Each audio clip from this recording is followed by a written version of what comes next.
যেহেতু আমার check up ছিল, সেই জন্য গতকাল রাত্রিবেলা আমি খুব তাড়াতাড়ি আমার ডিনারটা কিন্তু কমপ্লিট করে নিয়েছিলাম, বলতে পারো প্রায় 9টার মধ্যে। তাই জন্য আজকে সকালবেলা ঘুম থেকে ওঠার পর বেশ খিদে পাচ্ছিল, জানো তো। কিন্তু কি করব বলো, খিদে পেলেই তো খেয়ে নিতে পারবো না, যেহেতু আজকে ব্লাড টেস্টের ব্যাপার ছিল।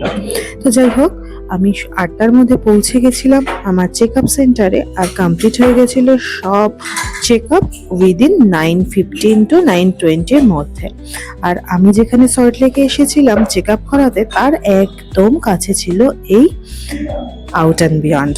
আউট অ্যান্ড বিয়ন্ডকে তোমরা অনেকেই চেনো, এখানে ব্রেকফাস্ট সার্ভ করে ওরা প্রায় 8টা, 8:30 থেকে। তো ওই জন্য এটা আমার মাথায় রয়েছিল, তো ভাবলাম কাজে ফেরত যাওয়ার আগে আমি এখান থেকে আজকে ব্রেকফাস্টটা কমপ্লিট করি।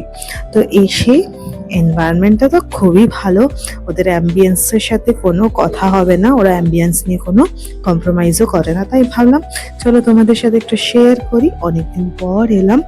এর আগে সোলফুল অ্যান্ড বিয়ন্ডে আসা হয়েছিল, কিন্তু আউট অ্যান্ড বিয়ন্ডে আসা হয়নি বহুদিন। যাই হোক, চলো, কথা বলতে বলতে আমার কিন্তু ক্যাপাচিনোটা শেষ হয়ে গেল।